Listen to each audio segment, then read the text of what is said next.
Dr. Mark Sherwood is a 24-year retired veteran of the Tulsa Police Department. He logged a decade of service on the department's SWAT team. He's been in those sticky situations, to say the least. Good to have you here, Doctor. Greatly appreciate your time. You're welcome, Steve. Thanks for having me. I appreciate it. So you let me ask you something. Before we get to the red flag laws, I want you to help me with something that a lot of people have a question with. And we're doing Monday morning quarterbacking here 2 weeks after the fact. But how is it that the police officers in Uvalde, Texas, stood outside while parents were running inside, a couple anyhow, to grab their children? They could hear gunshots continuing inside the building, which means the police outside could hear the gunshots, and yet they stood there and did nothing. It doesn't seem normal to me. Am I wrong? Yeah. No, when I looked at that time frame and have looked at it from the outside in, it looks horrible. The optics are bad. But let's keep in mind the response to the scene should go as follows. Would be kind of a textbook response. The police show up. They determine what's going on. They set what's called an outer perimeter, which is going to be, in this case, maybe outside of the school area so the parents couldn't go in there and become potential victims. And then you want to set an inner perimeter, which would sort of surround the suspect if you knew where the person was. And then, depending on two different waves of information, it would prompt an action. Number one, if they were told the suspect was armed and barricaded alone, you isolate that person, you render aid to those around there, and you wait. But if that person's in a room or mobile with hostages, you've got to make a choice immediately to go in there, initiate contact with the suspect, and eliminate it's clear that threat immediately. It's clear they didn't follow any of that protocol. Because the one mother was, we had her here yesterday. She was detained. She was handcuffed, put in the back of a police car, and then they let her out. And as soon as she left, she ran to the school. And when she found both of her kids, she heard gunshot, and she heard the gunshots in the school. And there's video of her running in. There's video of her coming out with both her kids on scene. The video's there. It happened, 100%. Oh yeah. And if she can hear the gunshots, they can hear the gunshots. And it just, yeah, you're right. It's bizarre to me, and I know that's not why you came here to talk. But Mark, this is your area of expertise. This is what you did. Yes, you sir. went to places like this, not necessarily school shootings, but where there were barricaded gunmen with people inside a closed space, and you have to make a decision. The decision to stand down is what I don't understand. No, I don't either. I can't look inside the hearts of individual people, but I can tell you, in the instance of Tulsa, which occurred like a few days after that one, I know those officers immediately went into that big building, went to the suspect, and I think they were from the call to contacting the suspect, who was then deceased, of course, was like 3 or 4 minutes. So it was a vastly different picture of response. Yeah. And the same thing, I've often wondered about the mass shooting at the end of 2017 in Las Vegas, where the shooting kept going and going, and they knew what room he was in on the 32nd floor, and they didn't go in. I'm like, why would you not? There's nobody in the room. Why would you just not terminate the shooting right now?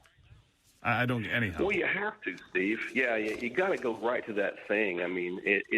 It's a hard call, but when we sign up for that job, we pledge our life if need be. And I've been there before in those situations where you got to go in knowing full well you might die. And that's the hardcore truth, but you got to go in there to save lives because your job is to protect and serve. And every second, every millisecond counts. Yeah. So here's the next question. I want to talk about red flag laws. That's why you came. The shooter in Uvalde, 18 years old, but as a juvenile, had a sketchy past. In fact, in pictures that were posted when he was a juvenile, showed him holding plastic bags with dead cats inside. Is there a way, honestly, that if a juvenile behaves in a violent manner like that, that they should be prohibited? Is when you become an adult, it's supposed to clear your record. I'm asking, should violent youth be prevented from buying firearms? Should he have been on a, cannot buy list, Well, I think the issue is would have a firearm prohibition prevented this sick individual from committing these heinous crimes? We don't know. I mean, only we can look at these situations from the rearview mirror at this point, and clearly we know additionally that it's not just juveniles that commit shootings, it's also adults. I think I was reading some statistical analyses that talked about, Steve, the average age of the mass shooter was 33. And so, again, it's not a simple solution. I think it's going to take more of a comprehensive approach, such as community involvement, church involvement, school involvement, media involvement, to at least figure out why we're being exposed to so many things and why that person was able to put that kind of material online. I mean, that's another issue for another day. But the idea is we have to see these people. Yes, identify them. There's a problem, but deal with this at a societal level, because it's hard to legislate. I don't know if you can morality or legislate the idea of murder spirit out of a person.